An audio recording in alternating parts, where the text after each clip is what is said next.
Hey, hey, hey, YouTubers, comic enthusiasts, 90s movies fans, metalheads, classic rock aficionados. It's me, Anthony Sika. You know me, you love me. You tune in every Tuesday. Hit that like button, subscribe, hit that notification button. You know the deal. And by the way, this YouTube stream is not for children. So if any children are watching, an F-bomb might be dropped here and there. So go watch your reaction videos and go play Fortnite. Get the F off of this channel because tonight I am really proud and humbled to have this guest on my show tonight. He is a creator, a writer, one of my favorite comics that I've read in the past year. And if anyone knows me, I read a shit ton of comics. So that's a compliment. Everybody say hello to David Lucarelli. Hey, man. Good to be here. Good Hey, to see you. David Lucarelli. You know, That's right. when I was Googling you, David, I came up with David Lucarelli was in some bust in Paramus in 1975. Anyway, Nobody can prove anything. I was 4 years old. There's some mobsters named after you, David, as am I. Whenever anybody's got vowels in their name, it's a good thing. We got some people already watching, David. We got Captain Comics. He's out there in Sturgis area. Nice. North Dakota, South Dakota, wherever the hell that is. Captain Comics is a big fan of mine, also a backer supporter. Oh, I forgot to say in my intro, I am the creator writer of Oh My God, Misty America, and Venerella coming very soon to Indiegogo. Cool. I got a hi, David, from Alpha Cub. Alpha Cub, I have not seen you on my show before. You must be here specifically for David. So please subscribe to the channel. Give it a like. Hell, I don't care. Give it a dislike. What do I care? You know what? Any publicity is good publicity. But also, if you're a new subscriber, hit the notification so you know when I'm interviewing great guests like David here. David, do you like to be called David or Dave? You want me to keep it more informal? Either way is good. I answer to Dave too. So all right. Well, we're gonna stick to Dave. Dave, I am a big fan of what Pete Samedi is doing with Alterna Comics because it smells like a comic, it looks like a comic, and it feels like a comic. If anyone doesn't know, Alterna Comics is an indie publisher, and it's mostly online sales, but I know he's in a bunch of local comic stores around the country. But anyway, alternacomics.com. Go there for just to have your mind blown. And if you're a lover of good, you know what? Strike that. Great comics. Go pick up any titles by Alterna Comics, but specifically pick up Tinseltown. Tinseltown is you know what? I'm not going to say what it is.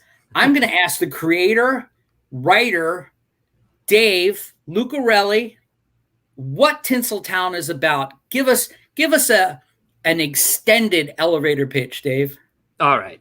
Tinseltown is a period crime drama set in Hollywood in 1915, 1916, about Officer Abigail Moore.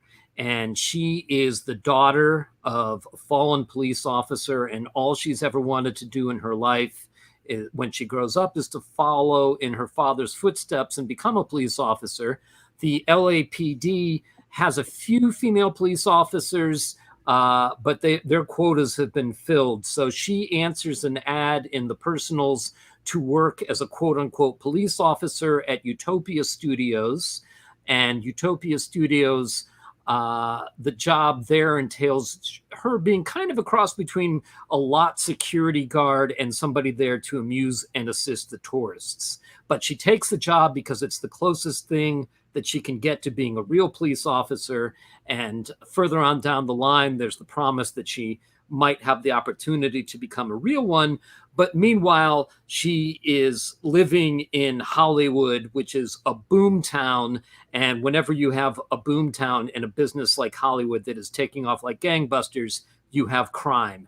And she gets to be involved and hopefully help and solve some crimes along the way. And that she does. She gets involved a little bit over her head in the first series, the first 5-issue miniseries. She learns how to shoot real guns and meets maybe not the love of her life, but of the series so far, Cowboy Dan there.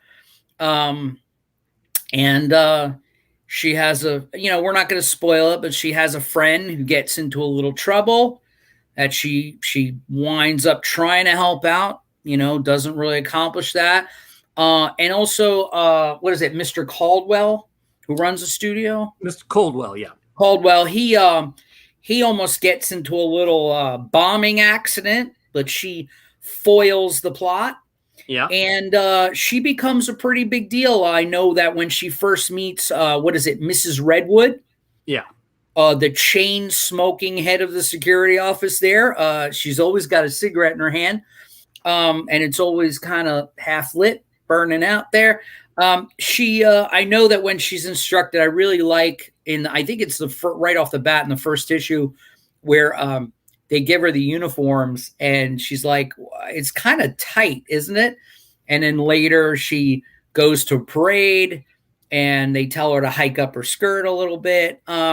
Because pretty much the women's security guards, or in her case, Abigail's case, she's handling security issues at the studio, but she's also the eye candy there. And spoiler, kind of at the end, she kind of helps Dan land a movie gig in the second act there, your second volume. Which, by the way, Losing the Light. Unlike yourself, we'll get into your experience on movie lots, talking to me from Hollywood, California, as you are right now, so appropriately for Tinseltown. In my olden days, I used to do a lot of infomercials and shoot videos. Okay. And the concept of losing the light was very important when you're shooting, especially exterior shots. It's a double meaning, yes. Yes, but the analogy or the metaphor that I'm seeing is it's that loss of innocence. Yes, and the naivety being totally engulfed by darkness. I just finished up reading issue number 3, where we are introduced to some German studios. And since this tale takes place just before us entering World War I imagine that's where you're going with it at some point. But it's still, what's cool is that I think Dave set up a really good story in the first limited series. The character development.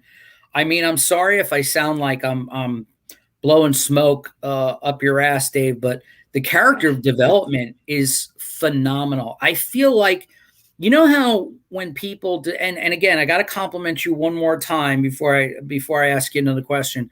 You know how people always complain that the medium of comic books should be comic books and they shouldn't be thought of as cinema? Yeah. Well, Dave, I'm sorry, but you have such a cinematic quality in your writing, besides the fact that it's a book called Tinseltown, which is about the cinema or the workings around a theatrical studio in Hollywood in the early 1900s. The idea that your characters are so thick and dense and full of life that I feel like when I open the book, I feel like I'm in the room with them. And I have to give credit to Henry Ponciano. Ponciano? Ponciano. Yeah. Okay.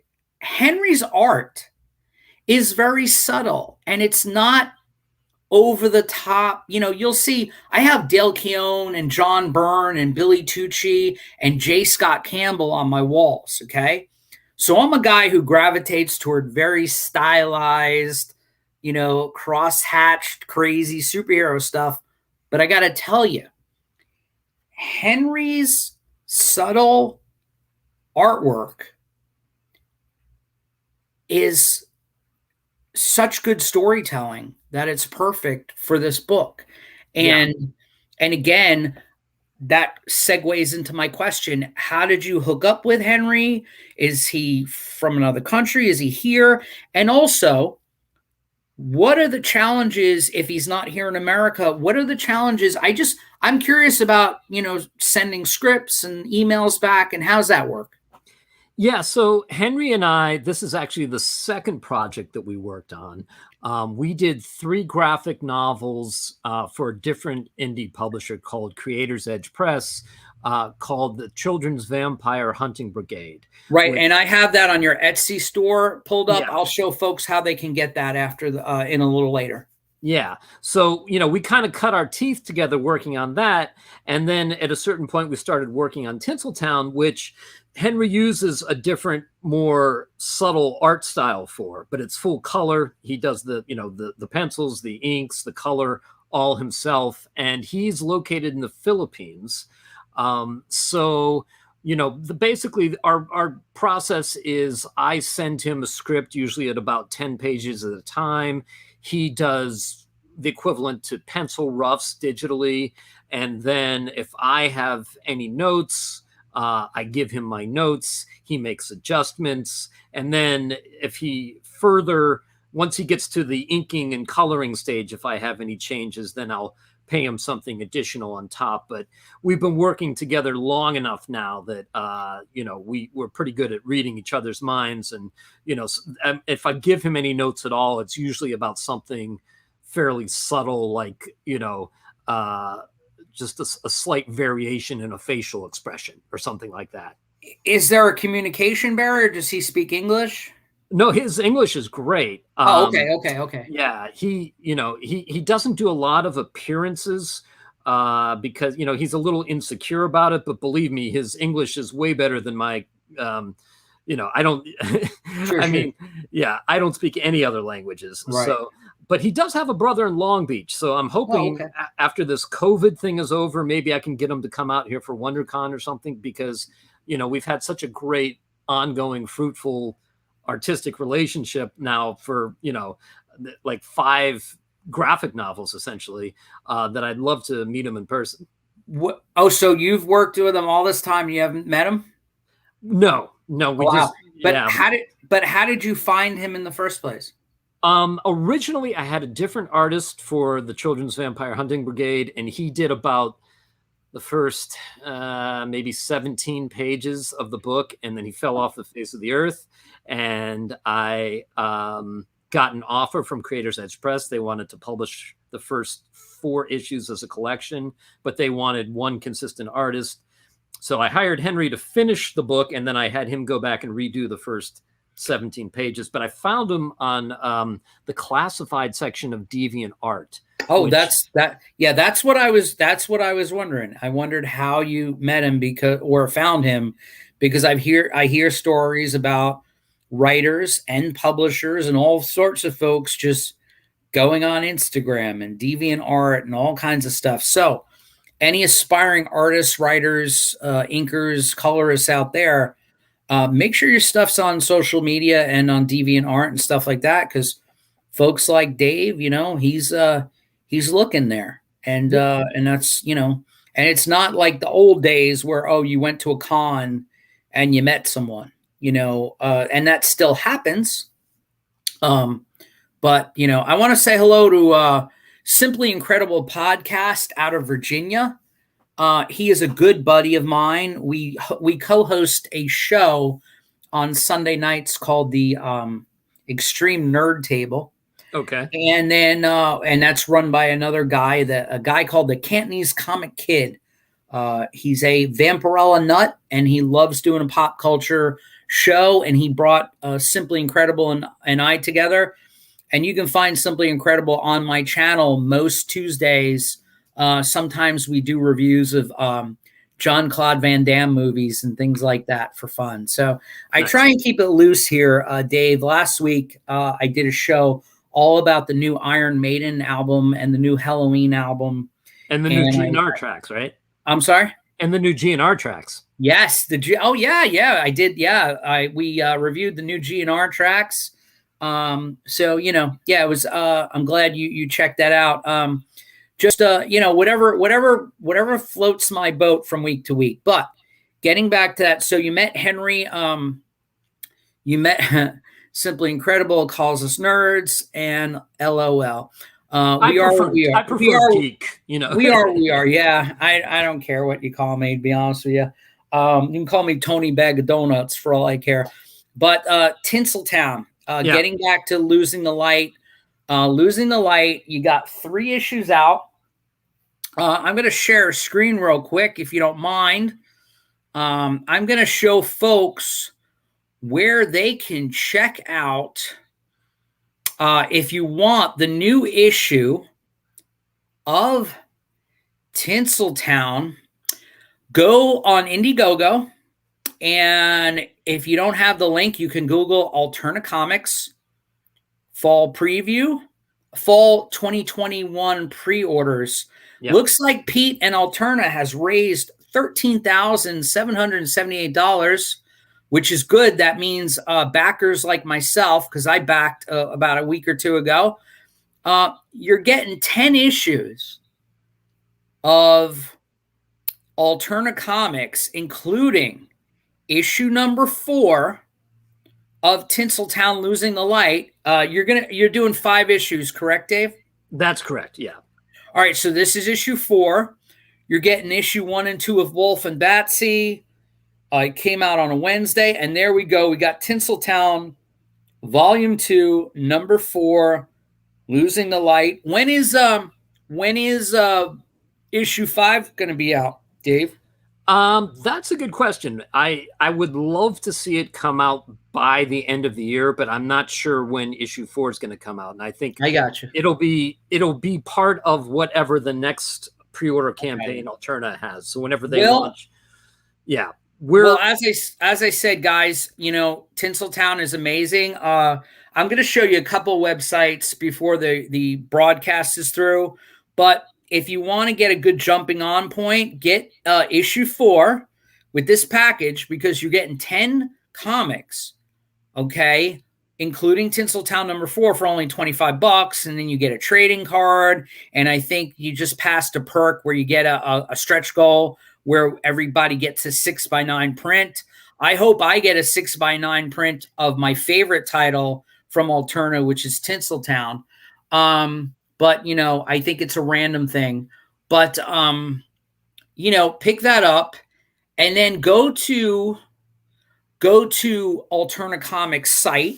And also Dave's got an Etsy shop that I'm also going to send you to, where you can get back issues of Tinseltown. You can get, the Children's Vampire Brigade?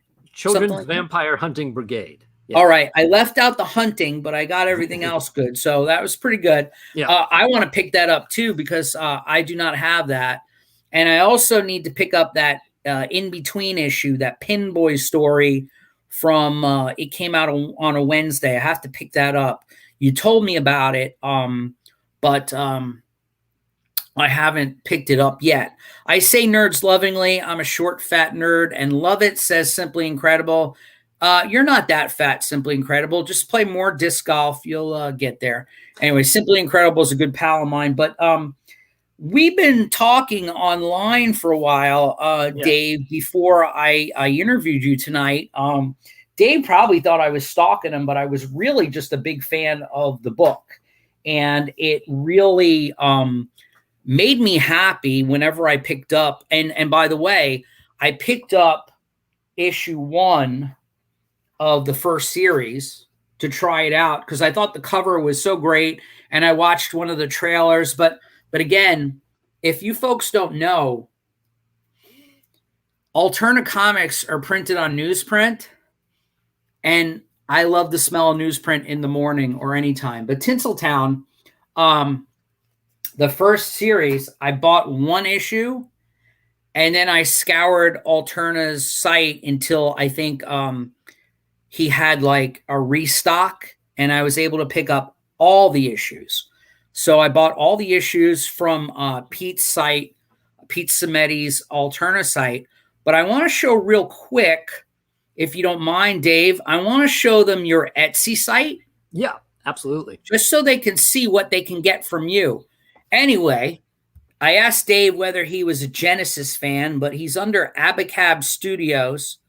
I think Dave's just a big rock fan, and he just liked Abacab, and it's a pretty good name for a studio. As you can see, you'll see the featured items. You can get Children's Vampire Hunting Brigade. Is that a graphic novel? Yeah, so that's the first volume there. It's a trilogy. You can actually get all three graphic novels in a nice slipcase. Nice. On the site as well. And one thing I should point out, the next thing that you see to the right of that is Tinseltown, the graphic novel, which is the director's cut, which means it actually has several more pages of additional comic content that you will not get if you get the individual issues. My credit card is yelling at me right now. Sorry about that, but do you autograph this stuff, Dave? I autograph all of it. I will personalize anything upon request. Yes. Good. All right. And we got looks like Dave's got an old band CD in here, Dame Fortune. Yeah, we were really active throughout the 2000s. If you took Kiss, Motley Crue, Guns N' Roses, put them in a blender. Dave, you and I are so alike, it's not even funny, Dave. Yeah, I know. We're basically the same person. All my bands in the 90s and the 2000s, that every band you just mentioned, that's pretty much how it sums it up. Yeah. I wore Chris Jericho wrestling shirts like that too. We got what's Monsters and Other Scary Shit. What's that? So that is an anthology that I was a part of that was put out by Wannabe Press, and Henry and I have a 4-page story in there that's a lot of fun. And we've got some cool Tinseltown swag that's exclusive to the site there. You see there's 3 pins, there's some prints there, including one by Ryan Wynn, and lots of cool stuff. You know, it's and pretty much for the same price you would get it anywhere, except I'll sign it for you. Nice. Let me ask you. Okay, so here's our segue because we haven't spoken about this yet. That badge, Abigail Moore's Abby's badge, is badge number 226. That's right. So I'm going to segue into my next question. And I'm going to ask you, so whose badge number was that, Dave? That was the badge number of my mother, Miriam Lucarelli, who proudly served as a Pittsburgh police officer, pretty much since I was in the 3rd grade till when she retired at age 58. So, she is definitely, I wouldn't say that Abigail Moore is completely based on her, but she was one of the chief inspirations for the series because I saw how difficult it was for her being a female police officer in Pittsburgh in the 80s and the 90s. Sure. And I started doing some research into what it was like for some of the very, very first female police officers. And I came upon the fact that Universal Studios actually had their own private police force of female police officers that they weren't above exploiting by marching them in short skirts and parades. But, they were in some ways a proto-feminist organization, but in other ways they were appealing to more prurient taste.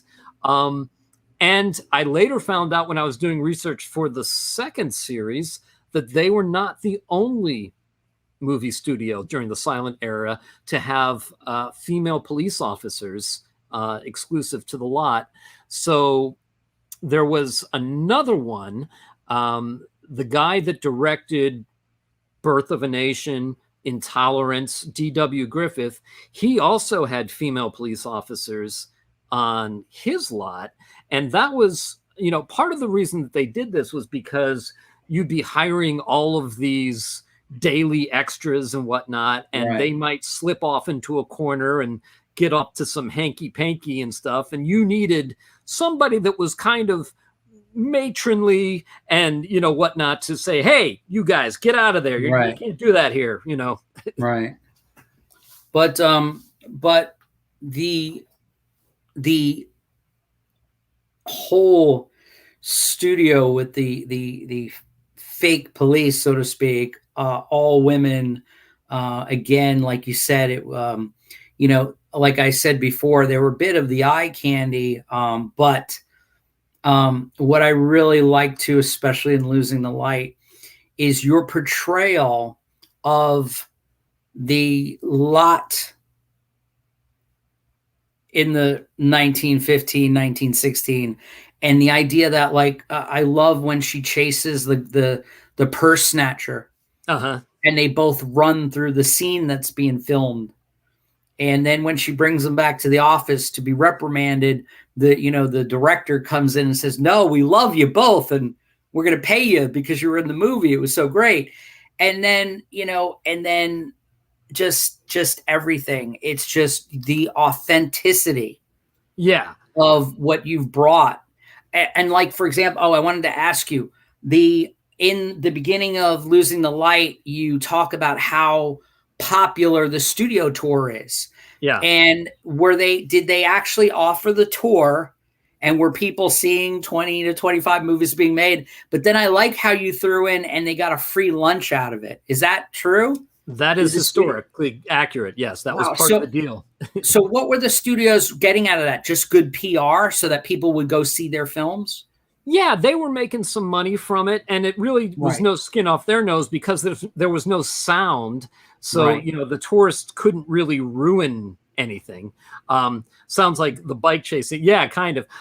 It's the thing is, the one thing that you got wrong is the purse thief gets paid. She doesn't get paid. Yes, she did it. Yeah, she did. Because I did know that. He got paid.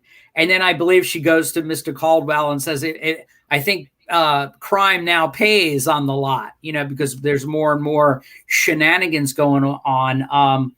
Also, I lost my train of thought there, but also speaking of the historical, the historical authenticity, I wanted to ask you, in Losing the Light, maybe in issue 2 or 3, or maybe 2, we see the protests, against the studio by, I guess, conservative Christians back then.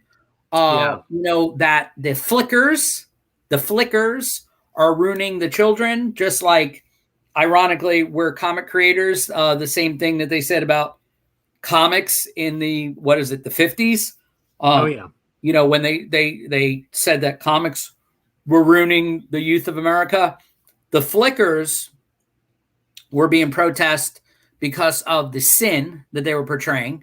Right. But also there was that anti-Semitic thing thrown in there because, of course, both stereotypically and historically, the producers in Hollywood, probably still to this day, are of Jewish, nationality or ethnicity. But I liked how you were throwing all that protest stuff in there, like you were teasing something later, which I really like. And again, I don't know if you remember when I first spoke to you online, I had just watched the first season of Perry Mason. Yes. On HBO, which was done by the producers of Boardwalk Empire and all that. That really, all the protests that I saw on that television program, and also your actual, the comic itself reminded me of that, because there was so much of that noir. And I believe the Perry Mason was pre-World War II. Maybe it was the late 20s, early 30s, a little after Tinseltown takes place, but still had that vibe.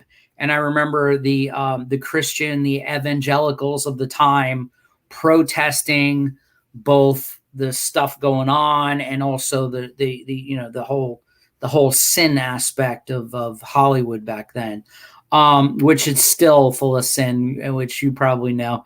Right.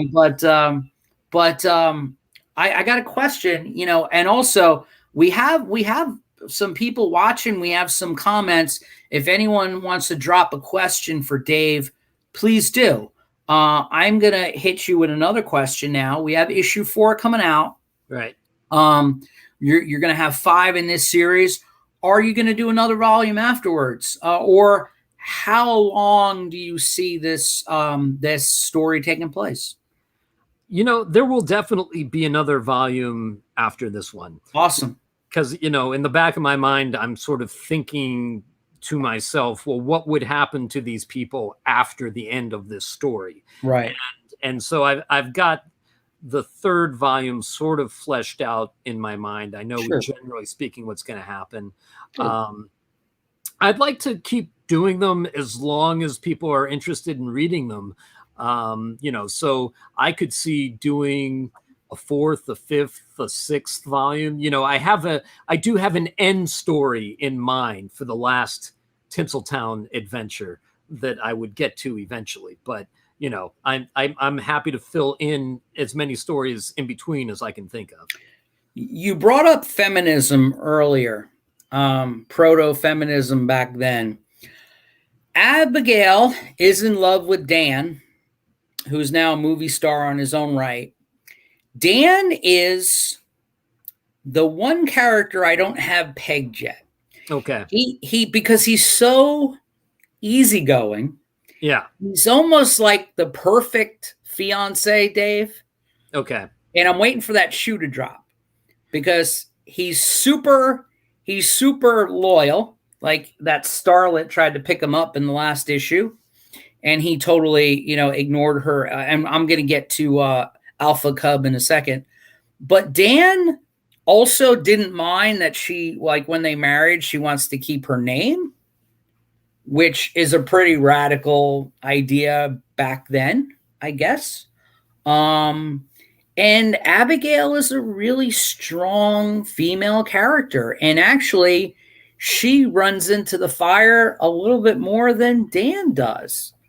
Like especially that scene in the first volume where she jumps in the lake or whatever with the knife in her mouth. And like Dan's just kind of like watching, standing guard. And she's rushing in like Indiana Jones in a serial.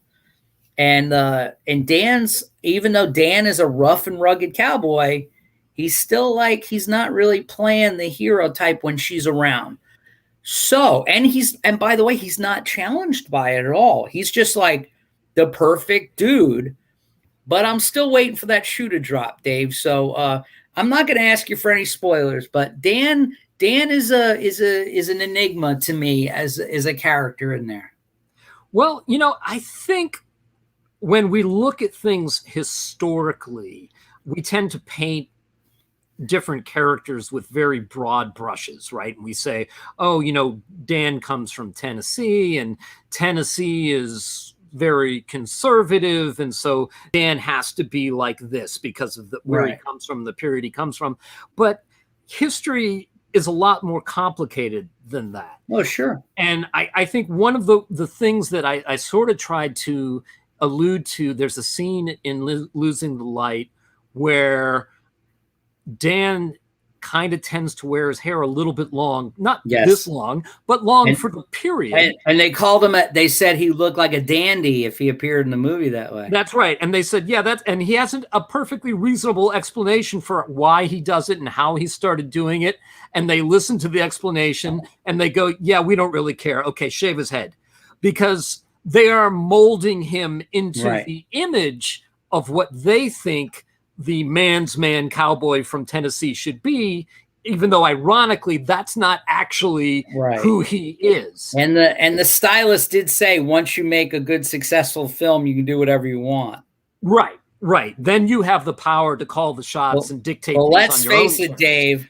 let's face it, I think you're going to have Dan come out of the closet in a future issue. I get No, it. no. It's nothing like that. No, I mean, Dan is, I mean, I think the reason why Dan is attractive to Abby is because she does remind him of her father. You know, her Right. father was a kind of tough, macho guy. You know, he was a police officer. And maybe, even though I'm writing a backstory for him, maybe he had a really strong mom. Maybe. You know what I mean?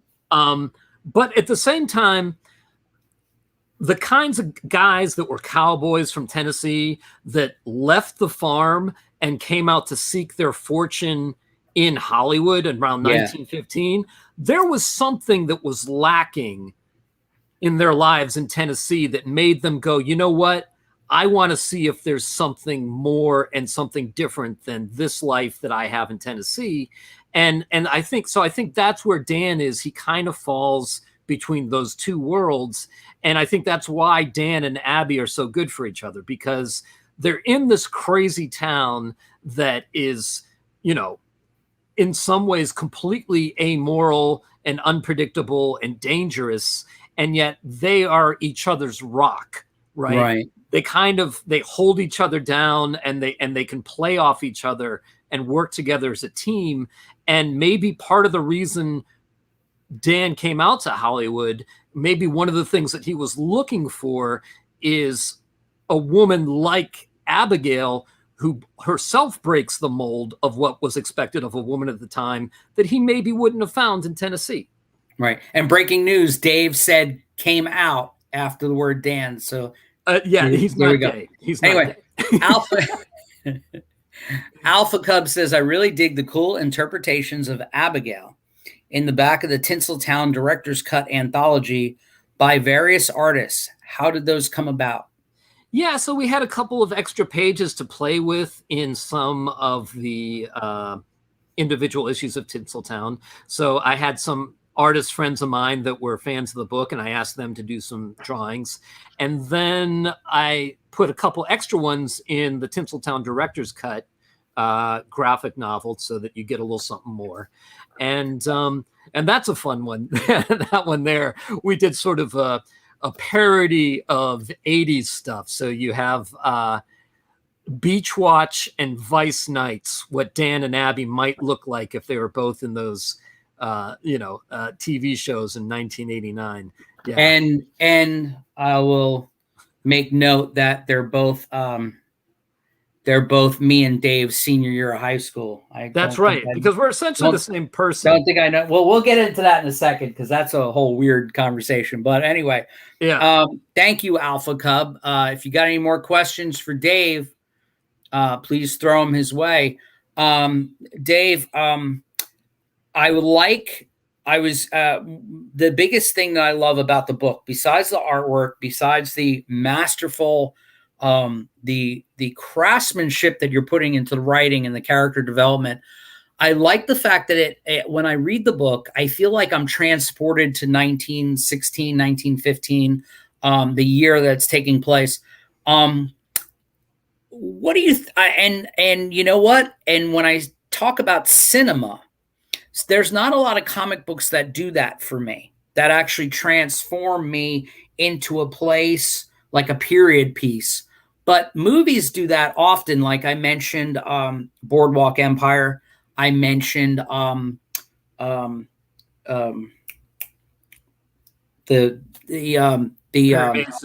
Mason. I'm sorry. Yeah, my brain went off there. And also like Once Upon a Time in Hollywood.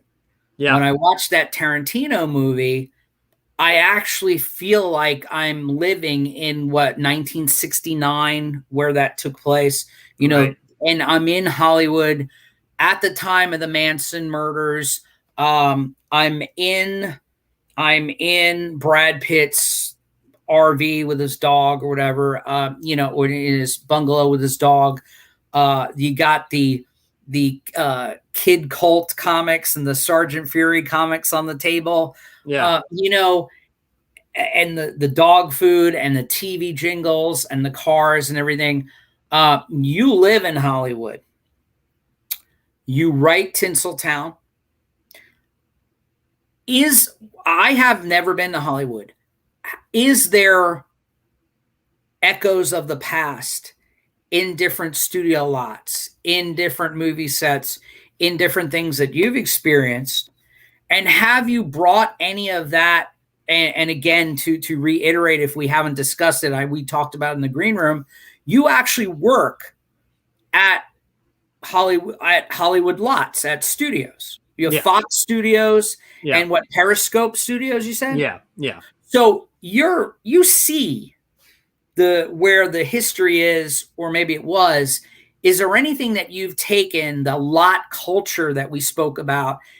Is there anything specific that you've actually, whether it's tongue in cheek or whether it's for really cool effect, anything that you've put in the book that from your personal experience? Oh yeah, sure. I mean, yeah, in terms of remnants, it's interesting. If you go to the Fox lot, which was formerly the 20th Century Fox lot, there is a statue of Shirley Temple there. Wow. And, the interesting thing is that Fox was this huge studio that was doing these huge movies. And sometimes those movies were hits, but sometimes those movies lost a ton of money. And Fox was teetering on the edge of bankruptcy. And the only thing that kept them afloat was that they had this cute little girl who could sing and tap dance, and America was in love with her. So they would churn out these Shirley Temple movies. Wow. And that would keep the lights on and pay the bills while they were trying to make their next big artistic, statement or big tentpole movie for the time. Wow. So we kind of, I kind of echo that a little bit in Tinseltown. And, it's a fellow Alterna creator there, David Chisa. Good to see you, David. Hello, David. Welcome. Yeah, so for instance, in Tinseltown, they're in the second volume. There's a movie that they're placing all their hopes on that's got a big star that they've spent a ton of money on, and then she's involved in a scandal, and suddenly everybody wants to ban her films. Well, Dan just so happens to be in a small grade B picture that's only supposed to run for a week or two. And for whatever reason, it resonates with people and they want to hold it over and they want to see more of the character that he plays. So that was kind of my nod of the hat to, how studios actually operate. Is that old cliche, nobody really knows what a hit's going to be until it is a hit. I mean, who would have thought that Squid Game, would be the biggest thing on Netflix possibly ever? And yet it's got that international appeal and people love it, and like a month ago, nobody had heard of it. Sometimes the cream does rise to the top, Dave. Yeah. I want to see Dan singing the Good Ship Lollipop at some point in the series. Yeah, you'd have to pay him to do that. So we were visited a minute ago by a fellow creative at Alterna. How did you get hooked up with Alterna Comics, if you don't mind me asking? Yeah, so I mean, it wasn't like there was a big clamoring for a period crime drama about one of the first female police officers. And there should have been, Dave. There should have been. Right, yeah. But, sometimes people don't know what they want until you present it to them. And so I pretty much sent Tinseltown out to everybody that I could think of that might even vaguely be interested in publishing it. And Peter was one of the guys, in fact, the only guy that came back to me and said, hey, I really dig this. And originally, the first contract we signed was for it to just come out as a graphic novel. But he said to me, I'm doing this thing, newsprint, could it come out as individual issues? And I had actually designed it in such a way that it could come out in either format. So I said, yeah, I'd love that. I'm old enough to remember when comics were on newsprint. So I think it's cool that they do that. But beyond that, I think that what Alterna is doing in general is a cool thing because, a lot of indie comics are maybe doing TV adaptions or movie adaptions or whatever. But that's a great cover by Henry there. You But know, look at the price, Dave. look at the price. It's $1.99. You really It's can't beat that. $1.99, Dave. Yeah, Even Todd McFarlane don't sell shit that cheap, Dave. I know. Come on. So to me, Peter's, with Alterna, it's almost like Netflix. It's like you have all these different original properties, and he's not going just for one audience, right? There are all ages books for children. There are adult, mature titles, humor titles, very, dark titles. But not to say that you would necessarily love every Alterna book, but I would be willing to bet if you were to say back our pre-order campaign, take a sampling of a lot of the books that Alterna is putting out, you would probably find a book that you would fall in love with.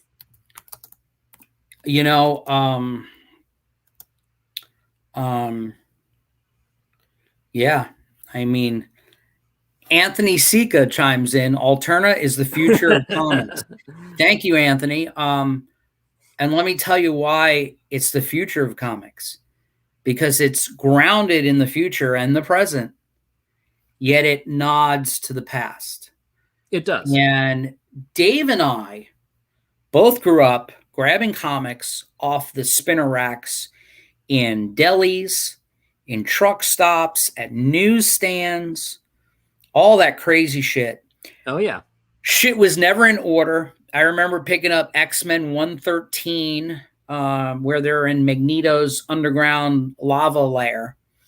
And then next month, I picked up like issue 110. Yeah. Because they probably had the comics in the back. They probably were just shuffling them around. All the comics were bent. We didn't have boards and bags. We just put them on a shelf, or under the bed or on the bed. And I have comics even in my collection today that have cut out pictures in them because I was 5 years old, not realizing that the comic was worth, not realizing in 2021 that the comic would be worth $10,000 now, and I have holes in it. But anyway, I gotta mention something without stating the date, so we're not doxing ourselves on public live stream. Okay. Dave and I were speaking a while ago, like a week ago online. Dave and I are actually born on the same fucking day. And when I mean year. And when I mean the same day, I don't mean he was born in 1972 and I was born in 71. No, we're born on the same exact day. We're both Aquarius. I'll leave it at that. Dave was born in Pittsburgh or Philadelphia or somewhere in Pennsylvania. Yeah. I was born in Brooklyn, New York. Dave is a musician who gave up playing on the road to go write comic books. I am also a touring musician, performing musician who gave up being on the road to write comic books for fun while doing my day job. Dave has a 12-year-old child. 12-year-old boy. And I have a 12-year-old boy. And we're both married. We're both married. To the same woman. I mean, that's the crazy thing. This is, yeah. You got her tonight, Dave. Okay. This is my second marriage, but I didn't have any children with my first marriage. But so very odd things. And David's description of his band during the 90s and 2000s were both Motley Crue, Kiss, Van Halen, all that jazz. That's pretty much my shit to a T. No matter how heavy I try and make my music I write, when I sing and play, everybody says, oh, that sounds like Motley Crue. It sounds like Kiss, whatever. Uh-huh. The only difference. Now, Dave, you don't play bass, do you? Mostly I play guitar, but I play a little bass here and there. There's where the variant path diverges. So me and Dave are variant Lokis in this world, I think. But Dave, that's it. Yeah. And Dave's been writing and creating comics longer than I have. I tried in the 90s, but I failed miserably, gave it up because I was in a failed marriage to wife number one, and I had to go work a full-time job and then put my comic book writing on the side. But I was playing music probably just as much as Dave was a couple nights a week in dive bars and studios, making records that people listened to for a few months and the band listened to and loved, and then that was it. So, it is what it is. But I got to ask you, Dave. Yeah. What kind of music do you listen to now, or do you listen to music at all? Oh, yeah. I mean, it's funny. No, I'll tell you what. Okay, it's been almost 10 years, but go back and listen to the last Kiss studio album, Monster. It's a great album. It's the best thing that they've done since Lick It Up. And yes, I know that includes Revenge. Okay. I was gonna say, Dave, I'm a huge Kiss fan, Makeup Days and everything. Yeah. But Revenge is probably my top favorite record. Really? Okay. Yeah, all right. I think Revenge is great. Don't get me wrong. I love Revenge. There's some great stuff on Revenge, but I think some of it sounds a little stilted today. Yeah, yeah. But you think? I do.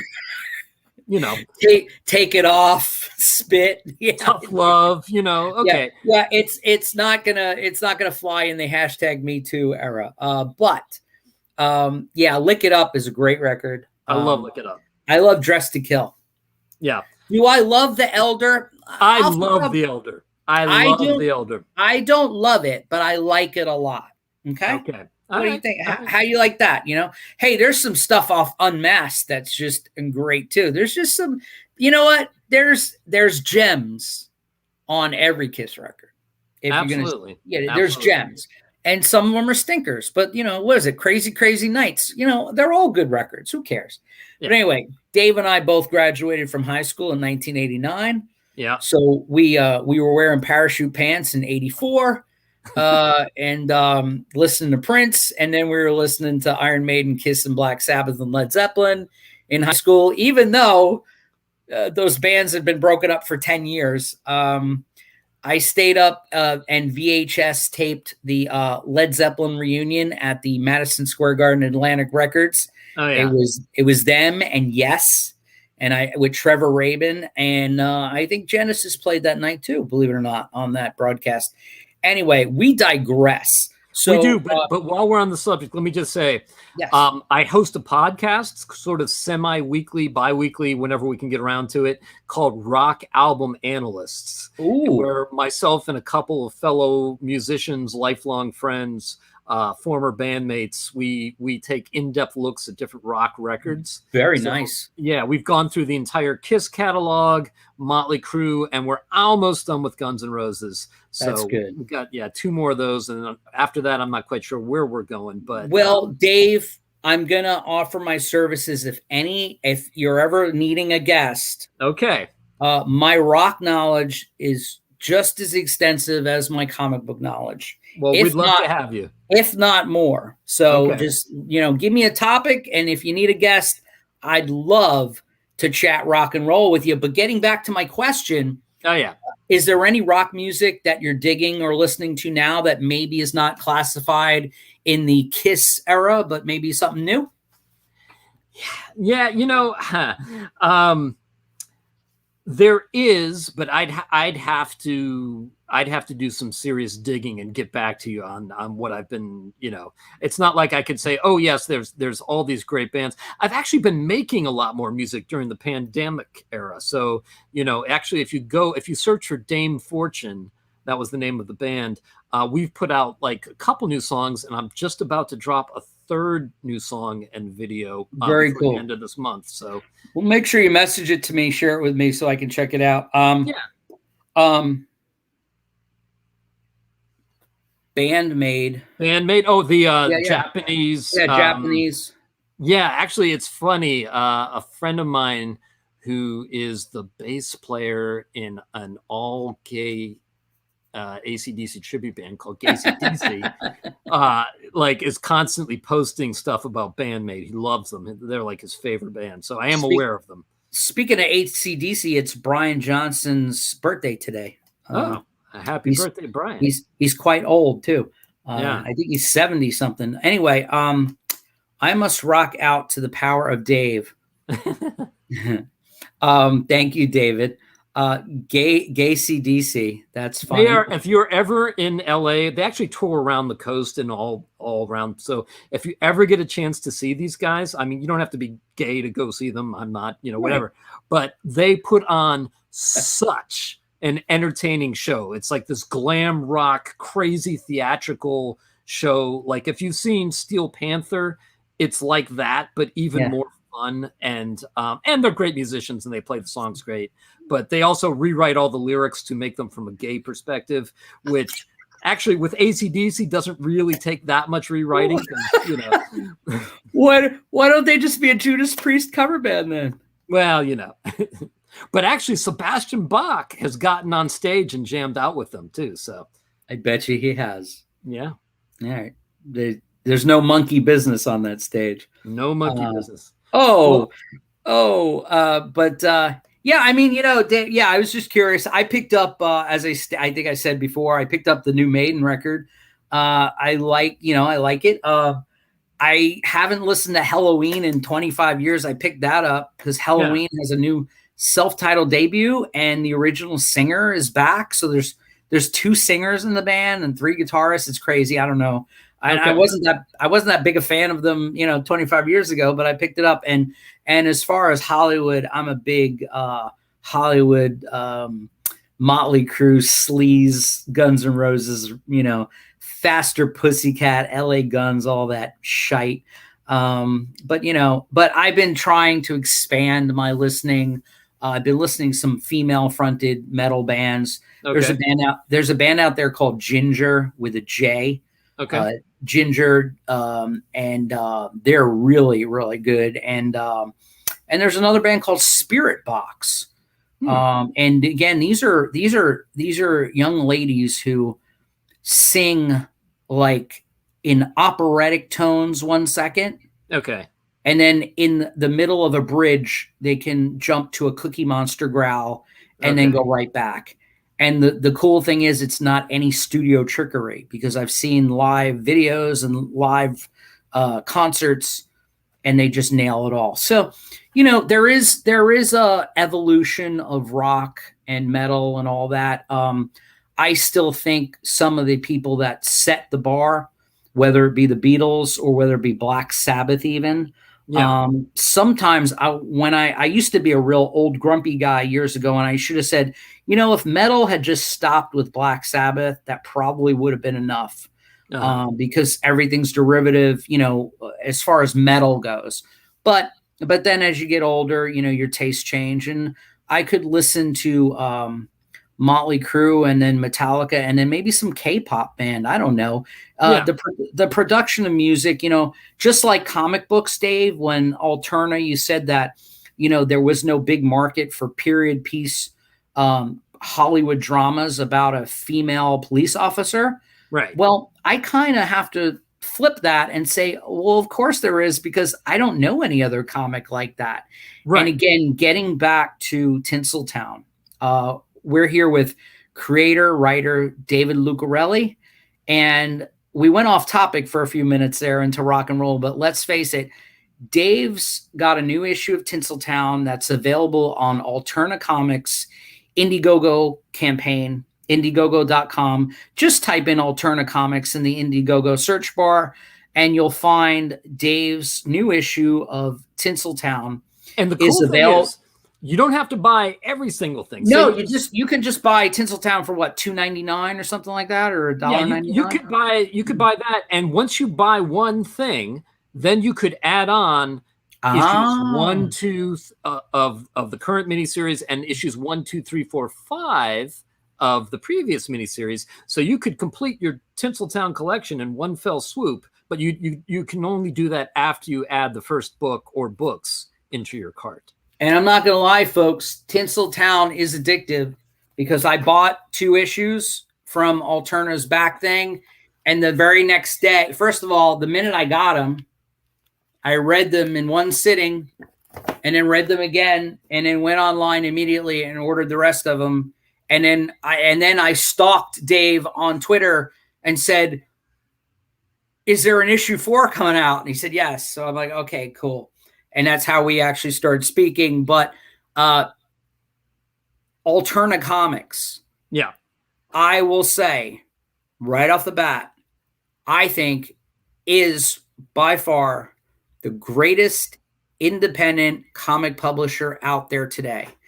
If you own a LCS, or you're you're just a comic fan and want a nice alternative to what's out there, please go to alternacomics.com. Go to Etsy and type in Abacab Studios, like the Genesis album and song. Go look up Abacab Studios, and you'll find all of Dave's earlier writings, and you'll find some cool stuff like pins and badges, and Tinseltown. What does David? Is it Chisa or Kisa? How do you pronounce his name? Let's ask him. I don't know. Well, David C. What? He's the creator of which Alterna comic? What does he work on? Dave, why don't we let Dave tell you about it? Because he's right there. Oh, all right, Dave. If you're listening, please tell us which Alterna comic you work on, because I'm unaware of which title. So please, and while you're here, Dave, please subscribe to the channel, hit the notification bell, and David C., maybe I'll have you on the channel and I'll talk about how great your comic is, just like I am with David Lucarelli here. You know, it's not just because we're born on the same day and we have real mafia sounding names. They're married to the same woman and all that. Yeah. Oh, he's Rad Rose. Okay. See, I was only familiar with the artist. David, I'm a writer and an artist, but you know how those kinds are. We want to put the artist on the top tier as the headliner band. And artists like myself, we think the writer is like the opening act, but I'm going to give it up to you. And again, no offense meant, I'm just kidding. But when you're a writer artist, you kind of like, believe it or not, we put all the work into the art, the pencils and inks. And then if it varies from the script, we just make up stuff to match, the old Stan Lee, Jack Kirby stuff. I don't think Stan actually knew what was happening until Jack drew it, but that's neither here nor there. But I'm a huge, huge Jack Kirby fan. Well, see, there's another thing we have in common there. By the way, have you seen the documentary Kirby at War? No, but I will. Okay.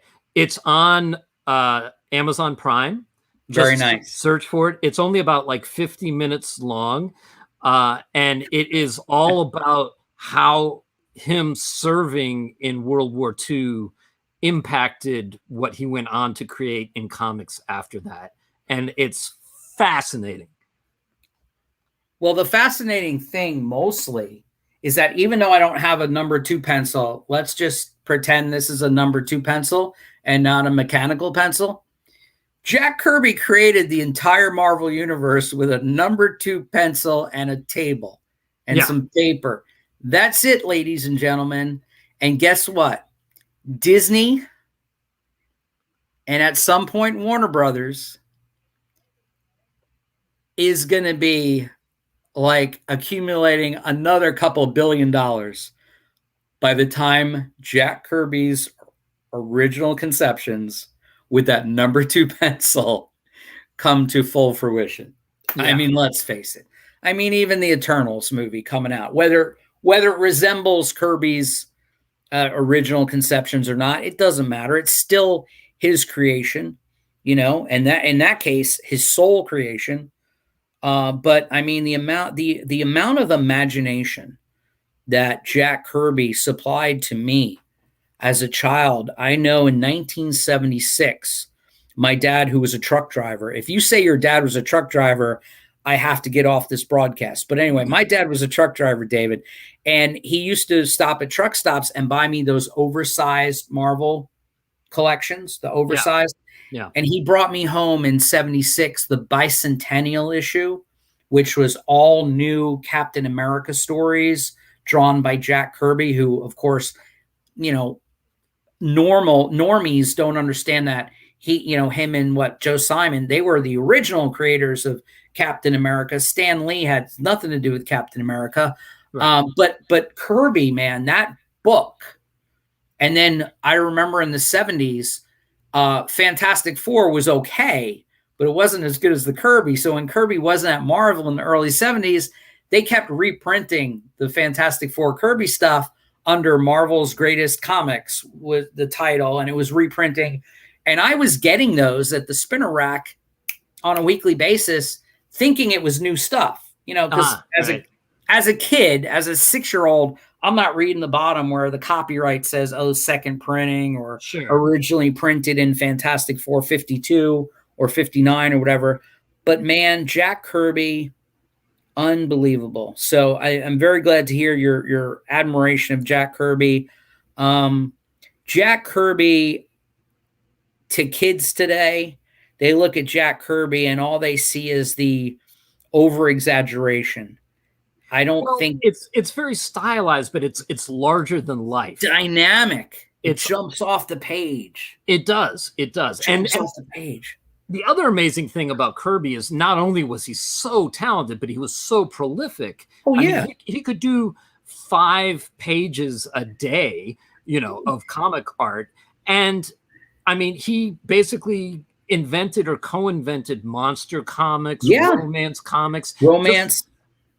Just when you think everything that he's done, like other comics come out of the, emerge like other veins of silver and gold in the mind that you didn't realize were there. It's like he did, the Days of the Mob. He did like comics about supernatural things. The Boy Commandos, all kinds of weird stuff. Yeah. Which was it's so fascinating in this documentary. Like he literally I don't want to spoil like the things in this documentary, but he didn't just serve in World War II. I mean, he, like, as a soldier, he was in an incredible battle where he killed 2 German soldiers, and he almost, like, later on, like, lost use of both of his legs. Wow. Like, to the point where they're thinking they were going to have to amputate them.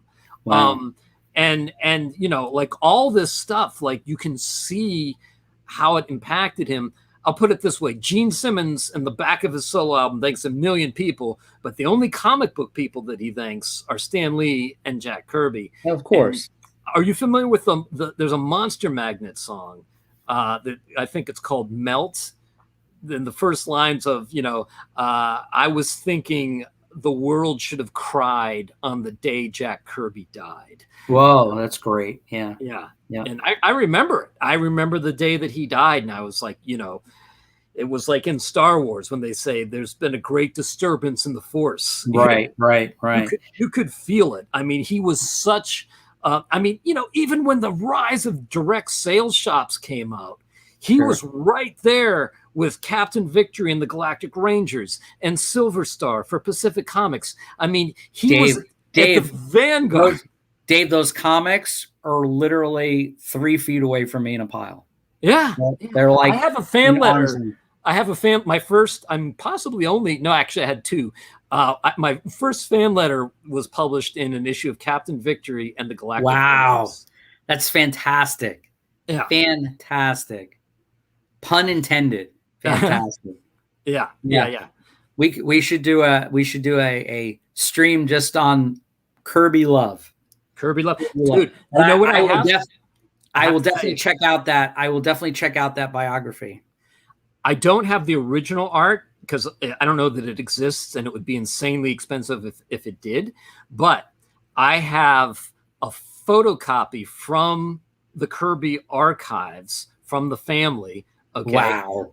Of a picture that Jack Kirby drew of Kiss fighting Dracula. Wow. Yeah.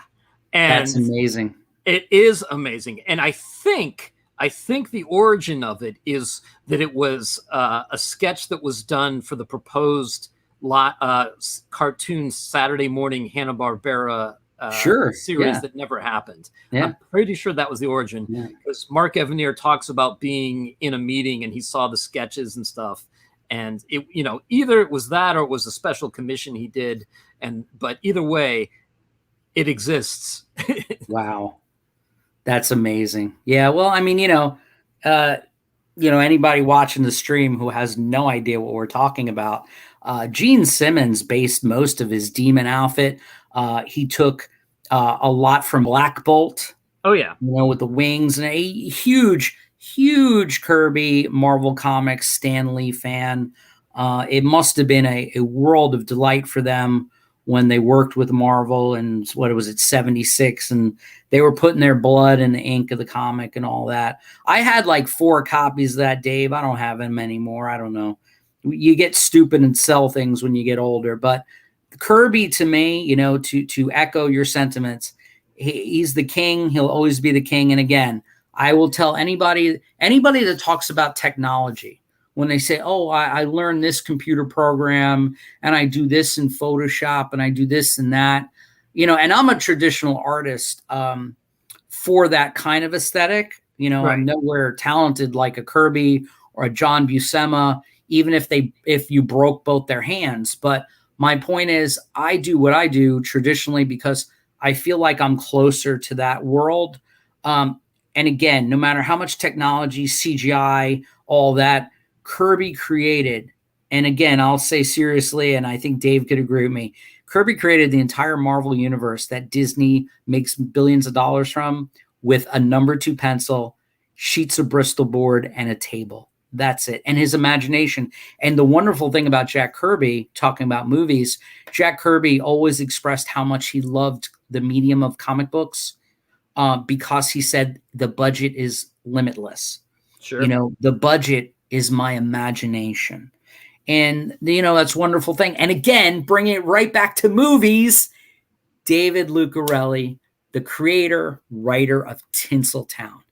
Again, it's all about a pretend police officer who, it's actually an Abigail Moore who wants to join the police force, but the only police gig she can get is a pseudo gig working for Utopia Studios, based after Universal Studios, all female police force, which is like a security guard position, but mayhem ensues. It's a lot of nice early pre-20s, 1916 era crime noir, LA Confidential set even further in the past with a protagonist with nerves of steel. And by the way, she's quite a detective also. Yeah. So, she's a real cool gumshoe minus the gum under the shoe. But anyway, David, I don't want to keep you forever, but again, I want to let you, I want to say it's been a pleasure having you on the show. I wish I could, I'll talk to you for 10 hours after I end the thing if you want. It's been a pleasure. I feel like, I don't know whether I was reading it again to blow smoke up your ass. When I was reading the book, I felt like who's ever writing this, I felt like a kindred spirit to the person speaking to you. I think that's the case. I've loved our conversation today. Anytime you'd like to speak again, I would love to have you on. Again, let's go back to comments. Great show. David C. He also says, extremely educational, fellas. Well, thank you very much. And be sure to go on alternacomics.com and buy as many copies as Rad Rose as you can, because David is the writer of Rad Rose. I think I'm getting a copy or two, or a copy of Rad Rose in the brand new fall preview. You should be getting issue 1. Yeah. I'm getting issue 1. So David, guess what? You have a new fan, because I know that every book I get from Alterna Comics, because it's the greatest publisher in the world right now, every book I know I'm going to fall in love with. I'm also looking forward to that. What is it? Batsy and Wolf. Yeah. That looks fun. I like that fun horror stuff. And also I like girls with big boobs and vampire girls with big boobs. I have a new comic called Venerella, which is a very serious killer vampire with big boobs, but that's for another time. Right. David. Yeah. You got issue 4 of Losing the Light coming out. Issue 5, you think we're going to get issue 5 maybe in January or February of 2022? I hope so. We've got the first 10 pages of art and writing done in the can, so it's going to be a little bit longer because it's the final issue. It might be like 26 pages, so we're working on it right now, and I can't wait to share it with everybody because I think the story is as good as Losing the Light's been up until this point. I'm just really excited about what happens in the final issue, and it's gonna, I think, really have a huge impact because Abigail Moore is not the same person at the end of the story that she was at the beginning. Ooh, that's exciting. That's interesting. Very interesting, and that's a real vague statement. But Yes. for fans, for big fans of the book like myself, and probably all the people looking at the in the comments, we can't wait. So again, Losing the Light, Tinseltown, Losing the Light, issue number 4 should probably be getting that in early November, December, maybe early December, I think, according to Alterna Comics. If you're not familiar with David Lucarelli, please go to alternacomics.com, look at all that stuff, go buy his comic or his new issue or the full package from Alterna Comics on Indiegogo. Also, go check out David's Etsy shop.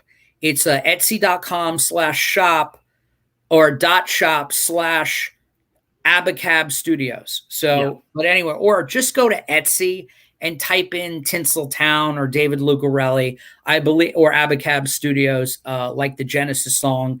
That's how I found it before. It does come up with that search. And again, just if you're watching this show, hit the like button, subscribe, hit the notifications bell. And if you're missing this, watch it on the replay.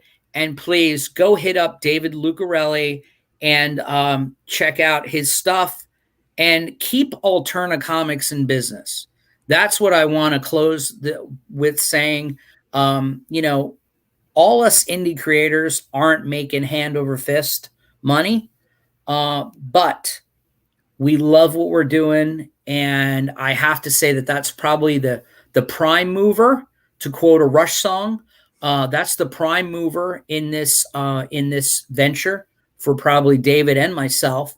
Oh yeah. But it's nice to be, in a nice capitalist society also, but support the independent publishers, because without our support, the comic book fan, we won't get any more product.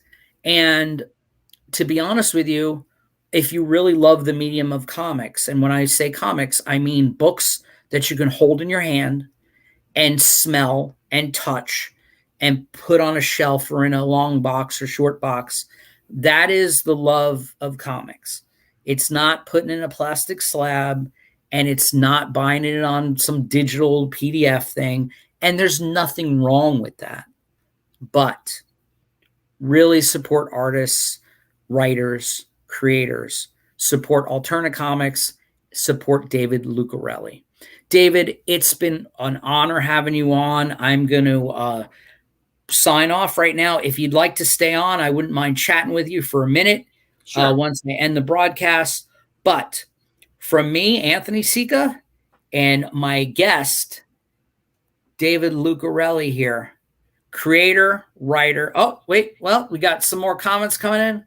Comics are like albums. If you can't hold it, you don't own it. Well, Alpha Cub, I got a lot of stuff on my iTunes that but what's funny is even when I have downloaded stuff, I then burn them on a CD so I can play them in the car. Because I'm that old, I still have a CD player in the car. But, the thing is, it's physical, tangible.